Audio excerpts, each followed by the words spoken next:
This program is powered by AIM Employers Association and Ogletree Deacons, a Feature Group USA production. Hello, everybody. I'm Phil Brandt, President and CEO of AIM Employers Association. According to Gartner's, by 2026, 50% of large enterprises will be using AI-based behavioral data, like tone in emails or patterns in absenteeism, to inform workforce decisions. That means what used to be a manager's gut instinct is now becoming real-time dashboard. Strap in. I'm about to get fired up on This Week at Work.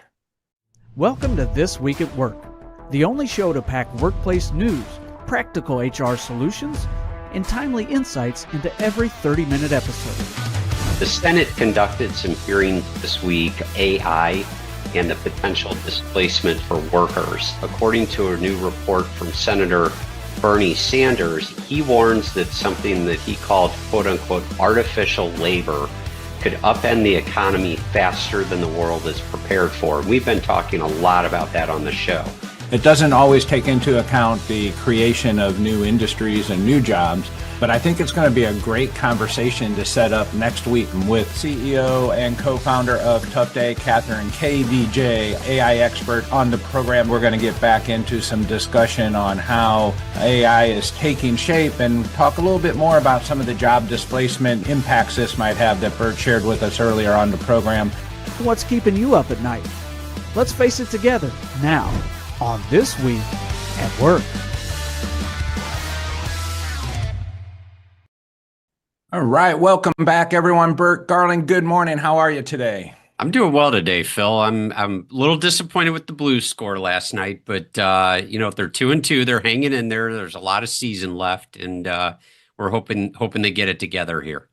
Yeah, it just takes a little while. I mean, we won't talk about them losing to the Blackhawks. We definitely don't like that. That's never good. We'd rather lose to anyone but the Blackhawks, but they'll come back around. I'm confident with that. And, being an insider and the Blues being a member of our organization, I'll run over there and talk to Monty if we need to. Not a problem. Yeah. Hey, Bert, we're going to have a good conversation about AI today. I don't know if you've been following the trends, but as we predicted, AI was going to ramp up very quickly. And we talked about how ChatGPT is really just the beginning introduction of what people are experiencing with AI. And a few weeks ago, I went to a conference with a group of CEOs in Colorado, and I was introduced to a lady, KVJ, and she was fantastic and able to bring light to maybe the things you and I have been able to talk about, and kind of captured some of the dreams I've had of what I think AI could do. In fact, some of the things that we were planning to do here at AIM. And here she was on stage and presenting her product that she's the founder of. And I said, I got to get her on the show. And lucky for us, we have her on the show. So I'm super excited today that we got a special guest, KVJ, who is the founder of Tough Day and a product, Tuffy. And she's going to join us here in just a minute. But I think you're going to be blown away, Bert, by what this product can do. And I'm super excited to share this with our listeners as well. Are you aware, or have you heard of Tough Day?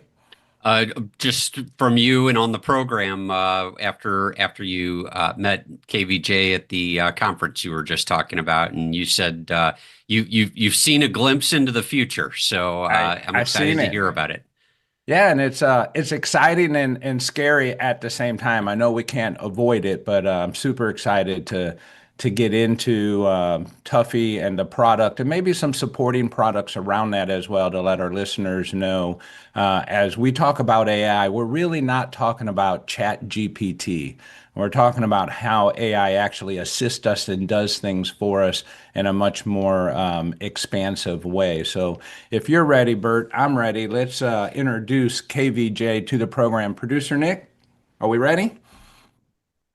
All right. KVJ, good morning. How are you? Good morning. I'm great. Thanks for having me. How are you Yeah, doing?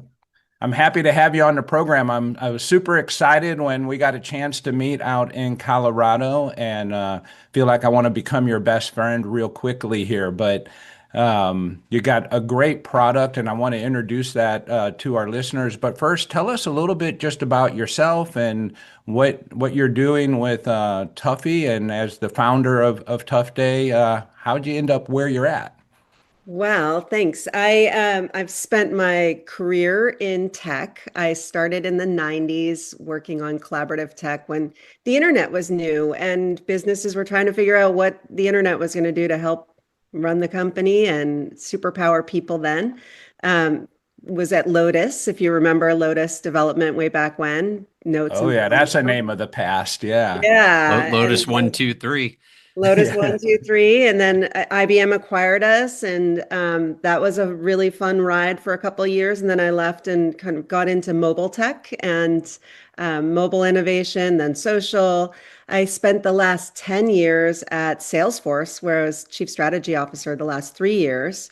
And throughout my tenure was leading innovation internally and externally. And I would say the thin red line throughout my entire career has been this focus on really superpowering people, helping unleash human potential, using technology to do it, and in lots of different ways. So it's what gets me out of bed in the morning.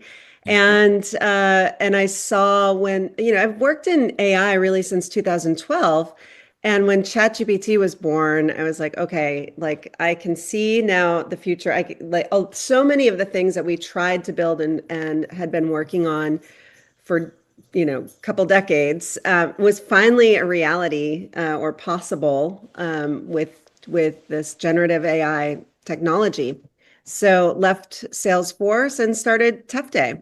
And really the origin story, if you will, of Tough Day was building technology to help support workers at work using call center technology and seeing, when you can provide the right expertise at the right moment and staffing a call center with experts in management and HR, employment law, kind of people with organizational wisdom that were on call that could help people in their moment of need, that really made an impact in the business.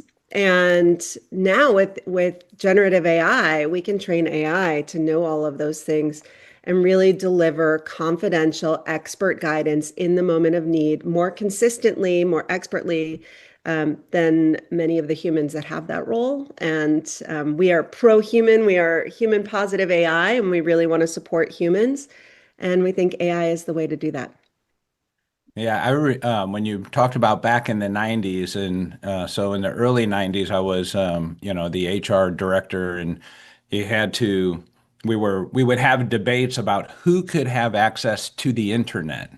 And now we have debates about, well, can you or can you not use AI at work? It feels like the same conversation all over again, just about who gets it and who doesn't. And it's amazing just in the last year how fast that has evolved, and how far we've gone from you cannot use it to, well, then I'm going to use it and not tell you, to now you can use it. In fact, I'll even pay for you to use it.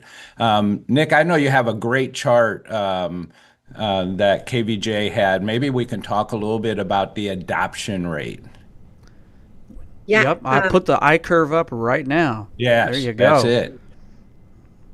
Yeah, I mean, what this chart's showing, so I think what was phenomenal is the fact that ChatGPT in a matter of days grew to 100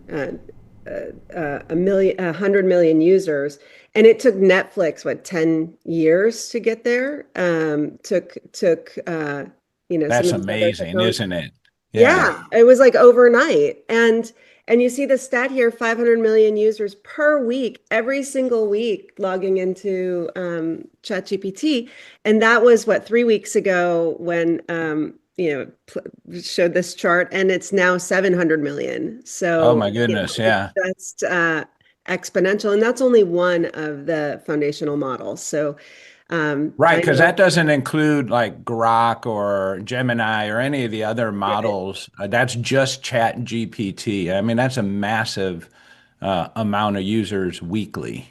exactly. I think everyone's finding their favorites It, and using multiple for different reasons. yeah, it's interesting because to me, it's the rate of adoption that is astounding. I mean, I think that Google handles about 14 billion searches per day, and that's over 5 trillion searches per year, which obviously ChatGPT is lagging behind that. But as you pointed out, it's only one of the generative AI tools that's available.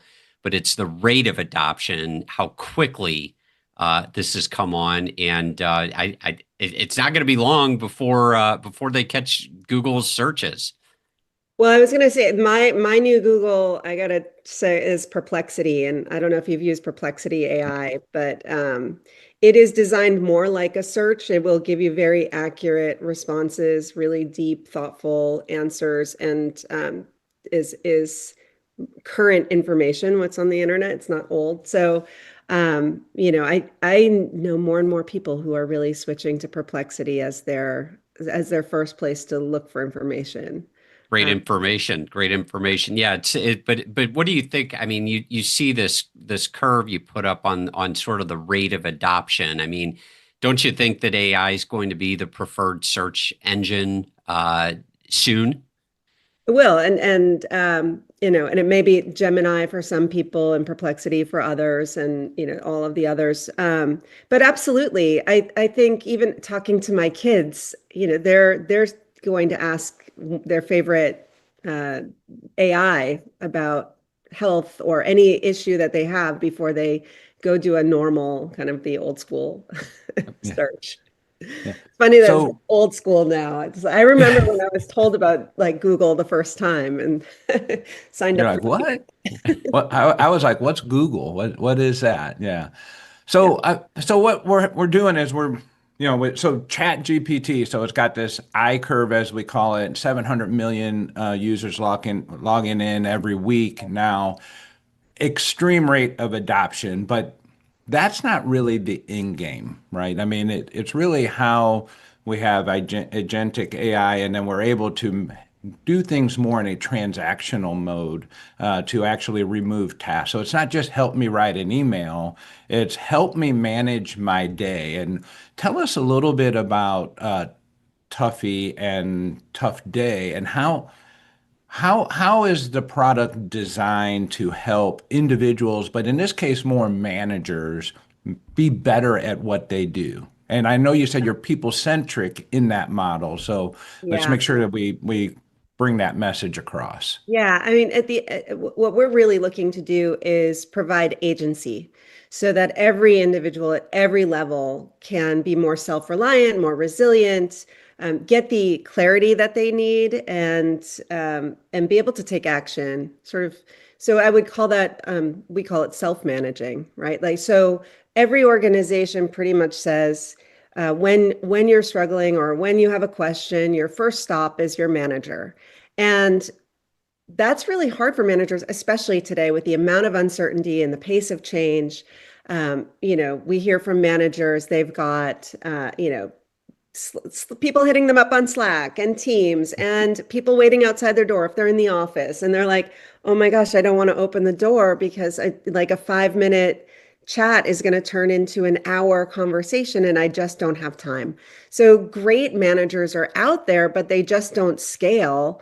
And then, there are ill-equipped managers that are really struggling and they're kind of winging it. They may take the courses and the training, but we know that people, when they take training, will forget 90% of what they learn within 30 days Well, if don't they say don't. that now. We do a lot of training. I know. They're just Well, not taking the training with AIM, because if they did, that number would then not be what number? 90% is lost. That's That's right. right. Yeah. That's right. Well, it's really important for it to be relevant in the moment. So what happens with a lot of new managers is Yeah. they get elevated and then they're sent to 1 week of training and assumed like, okay, they're good. Like they're now Yeah, we do. We call it dip training, right? You kind of go in, you go to a training class, you go out and say, okay, you're fixed. yeah, But yeah, the reality is we need more assistance after that. And that's where that's coaching and other things come across. So Within Tuffy, is there an element that would assist managers in that space? Absolutely. So managers are using Tuffy to understand how to answer, all kinds of issues. I would say about 30% of the inquiries into Tuffy are more operational, policy related, and process related. Example, I'm giving my first performance review. I'm not really sure how to do that, or I have I have to give someone a performance improvement plan, and I'm nervous about how to do that. So they can go to Tuffy and get guidance on that. Mm-hmm. And then, but of course, there are other, positive things that they're using it as well. I'd say 70% is really what I'll call the emotional and behavioral infrastructure of the organization, communication issues, managing up, struggling with managing up while managing down, and balancing all of that. The things that are really hard, that can be frustrating and draining and cause burnout or just confusion.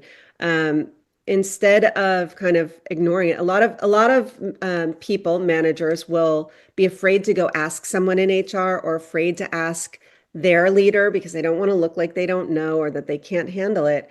And so either they're winging it or they're going to the wrong people, which might be someone at home that does not have that expertise. Um, and so that causes then a ripple effect of, if you don't handle it quite right, you might find yourself actually creating more work for yourself. Right. So in all of these use cases that you've got here on the slide, things like onboarding new employees, or let's say there's a merger and you've acquired a new team and you've got to integrate them.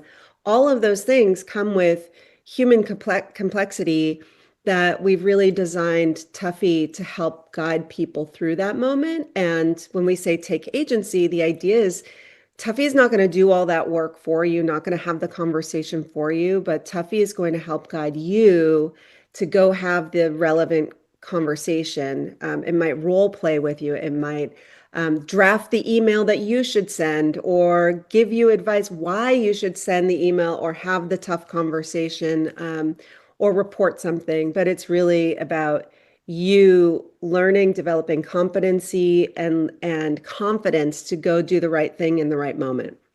Yeah. Nick, you pulled up a slide there while KVJ was chatting. It had the ice cream on it, and that's part of your logo as well. Maybe let's break this slide down a little bit. I did find this one very interesting in your presentation. Yeah. So this kind of relates back to that forgetting curve, that people forget what they don't apply right away in terms of learning. Most organizations are really focused on that formal learning, whether that's online or in person, and people love those in-person trainings. They're really valuable for lots of good reasons, but the challenge is that, if it's out of context learning, how do you recall that information, when you really need it, and when you're under stress? And so this on-the-job experiential learning, that's where most of the real learning happens and sticks. And we want to deliver the right guidance to help you in the flow of work when you have that challenge. And that's emotional support, and it's behavioral support. And just to build on that, one of the things that we did early on in the development of our product was we called Wizard of Oz testing. And I don't think I talked about this at our session in Colorado, but in Wizard of Oz testing, we created what looked like an AI interface, and we had a bunch of wizards, if you will, sitting around a table. So experts in management and HR and legal and therapy, coaching, really sitting around, and we invited users to come talk with the AI, and we told them, actually, this isn't real AI. We've got experts behind the scenes, but like pretend you're chatting with a chat bot. And expect it to take a little longer because these people have to think while they're typing and all of that. What was really interesting, on one hand, people totally forgot that they were talking to humans through this interface. It really, afterwards they're like, "Oh, I love how your AI has spelling mistakes," because it was humans. But the humans were Super supportive. And what the humans do that most AI doesn't do is ask a lot of questions. So if you come in and you say, I've got this challenge, or I'm like, my boss is a jerk or whatever, or you ask anything, you're never going to get an answer from a lawyer, as an example, or even a Oh coach. no, the only answer we get from our lawyer friends, no offense, Bert, is, well, that depends. It's like that's not an answer. And then they ask you a bunch of questions to Right. contextualize. So that's where we really honed in on empathizing with the person, trying to deeply understand what they were actually going through. Often the problem is not the thing that they think it is, it's something else.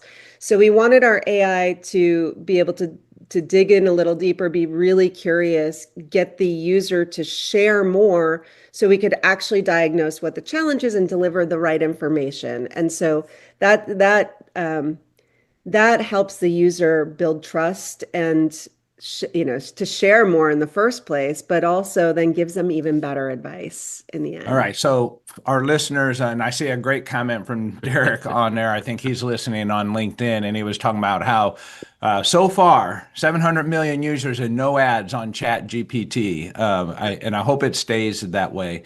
But one of the things, so let's talk about let's while we're virtual, but how do we explain? Tuffy is, for me, it's an app. It's on my phone. And it's private, it's individual to me, even though it may be loaded with my company's information. That is also secure, and it's not accessible. So as an employee, my employer doesn't see my prompts, doesn't necessarily see the response in that. So there's a degree of individual confidentiality that's secure. It's not accessible to Chat GPT and the rest of the world. Tell us a little bit about how the app is actually used and the security around it. Yeah. Well, if you want to think about it in terms of layers of the technology, at its base is an LLM, and that enables all that information to be turned into conversation. The on top of that is a knowledge base that we have curated by working with organizations like Harvard Business Publishing and CharterWorks and lots of authors. One that we just announced yesterday was Band of Sisters, who writes all about unwritten rules of business. And so we've curated content from great content developers and course developers and put that into the brain of Tuffy, if you will. And also, there's a vault there where organizations can customize the kinds of knowledge that they want their employees to have. So that can be anything from their employee handbook and policies, how things work in their organization, to even strategy and values and other learning programs that they've developed just for their people, and that's protected, so it's not shared. None of what's in the knowledge base is leaked into the LLM, so it's really secure. And then on top of that is our constitution, and the constitutional AI really defines the guardrails, the voice and tone of Tuffy. And I can talk a little bit about customizing that, but that too, that it comes out of the box with a constitution that is generally applicable. It is legally compliant. We have a great partner in Fisher Phillips, who's one of the top employment law firms in the world, that is a partner and helps us make sure that all of our guidance is legally compliant. And then, but customizing it, each organization is a little different. So the example I always use is nepotism. If you are, generally out of the box, Tuffy would say nepotism is not a great idea.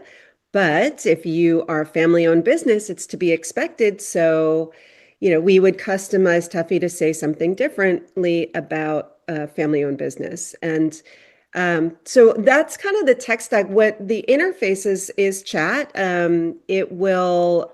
We have a mobile app, we have the online version, we have voice coming next week. The thing that's interesting, and this we really developed the security with Fisher Phillips, and we have NIST certification. although organizations invite their employees to sign up and validate that they are an employee with their company email, we encourage users to sign up with their personal email when they register, the same way that they do when they get a healthcare provider. And that can ensure that the information is completely protected. It's theirs. It's going to their personal email. Actually, we never send any commentary or revealing information over email anyway, but it gives an extra layer of feeling of protection. Like, this is your space. Each individual owns their own data and their own conversation. And Tuffy also has a vault for the user. So the individual user can upload things like their performance review or their personality assessments. And the AI is always learning from them. It's creating a memory based on that user, their personality types and what have you, and what kind of guidance resonates best with them or works best for them. So it gets more and more personalized. That experience can come with them. If they leave that company and go to another company, they don't get to keep all of the information from that company. They would, let's say, go to a new company, and then their profile would tap into the knowledge base of that company. So they can continue to have a relationship with Tuffy throughout their career to support them. Yeah, so a great point there. So let me just revisit something. So the user can leave one company, go to another company. So I can be an individual user of Tuffy, or I can be part of a corporate user bank. So someone in our corporation says, we're going to make this available to all employees or to our leaders or to a subset of the group of employees. I leave the company, I can choose to continue that using that program and pay for it myself and join another company because I've become dependent or I rely on the tool to help me be a better leader, better said than a dependent of the tool, but it helps me lead with the tool. Maybe I'm using it to be a better communicator with my wife. I don't know. And she doesn't know. And it helps me, right, to be a little bit more empathetic and pretend that I'm listening better. But it could be used in contexts like that. Yeah, I think it does help with relationship building and team building, collaboration, all of those things. We have set guardrails around what Tuffy will not do. Like, Tuffy will not teach you how to make chocolate chip cookies. Tuffy is really intended to be a workplace advisor.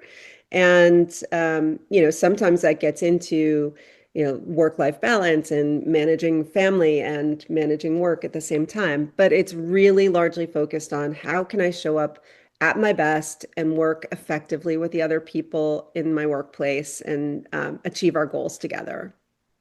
Let's talk a little bit. So someone probably is wondering, all right, so if a company provides this to our employees, what kind of adoption rate would I expect our employees to have with it? There might be early adopters, late adopters, no adopters. I mean, we still teach people how to do Excel and other things like that even today, but we're not teaching people how to use the mouse any longer. And I remember those training programs. This is a mouse and you click here. What's the adoption rate?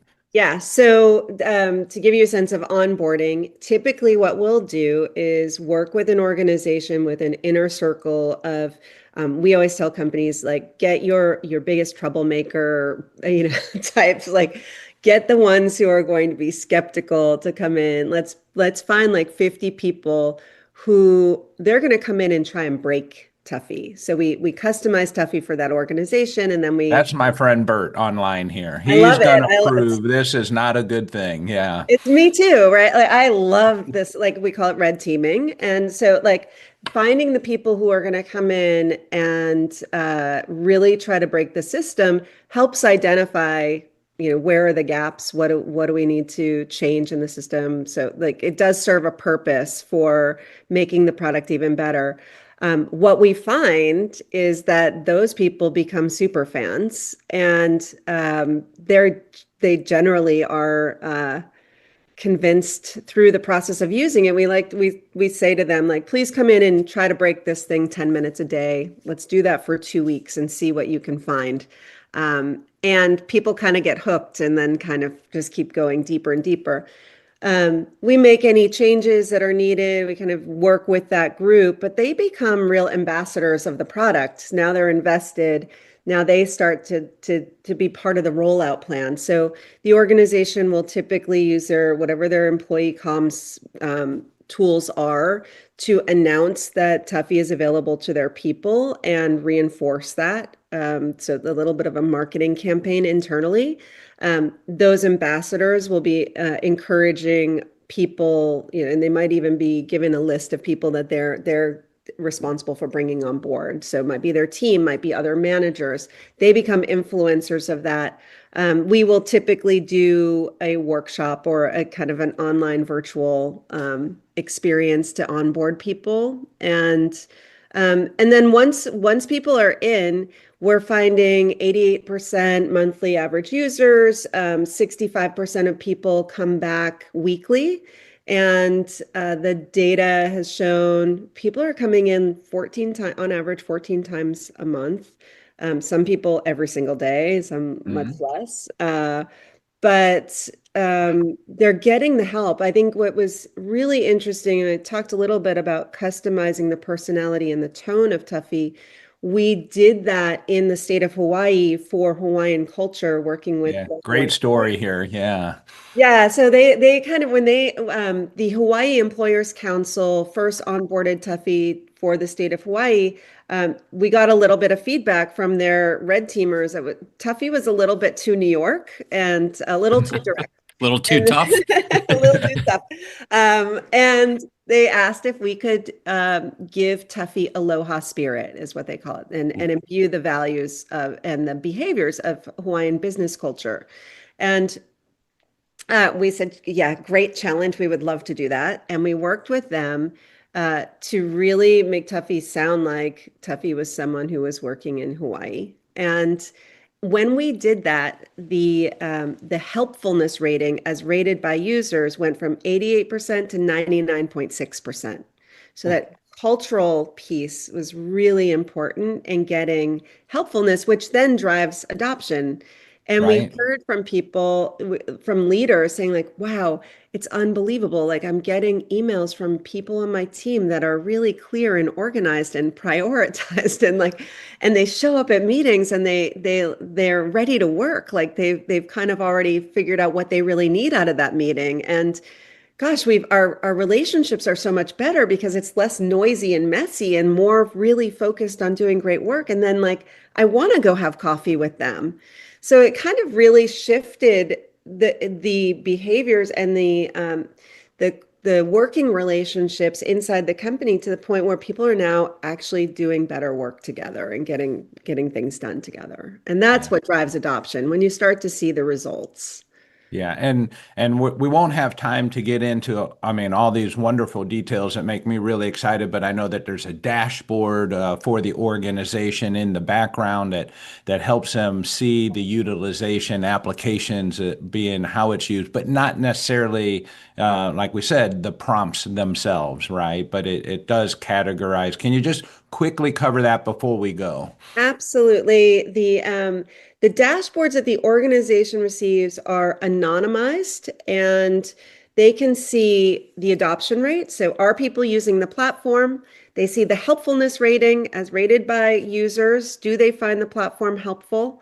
They also see anonymized trends. So we've normalized around about 200 topics. So the AI is kind of grouping the conversational types into those 200 trends, and then they can see what's trending, which is like a weather vane into the challenges in the organization. And then they can also see the trending content in the knowledge base. So it could be a particular training or content from a particular training is trending. That tells you people are really leaning into that content and trying to learn more about it. Might tell you there are some challenges related to that thing. So they're going there looking for more information. But the insights into which content is being leveraged is really helpful, I think, for organizations to see. Yeah. All right. So how can people discover more about Tuffy other than I know they can call AIM and we're going to assist them in that process. But for someone who is not a member of AIM just yet, how would they find out more about Tuffy? Well, they can go to tough.day and to our website and learn a bunch more. They can hit me up on LinkedIn. My handle is Kvonjan, Kvonjan. And we have a LinkedIn page as well, Tough Day. So Awesome. you can find us. Very good.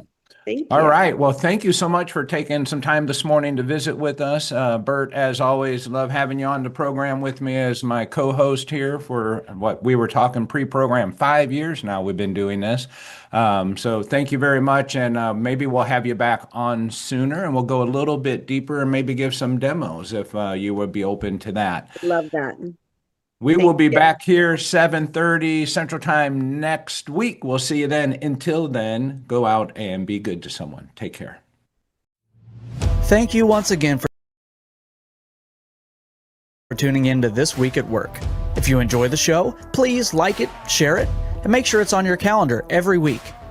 Ask your burning questions anytime and let us know what topics you'd like us to cover. Just go to hrask.org. And be sure to leave a review wherever you catch our show to help other HR pros find us as well. We'll see you next week when we discuss what's happening this week at work.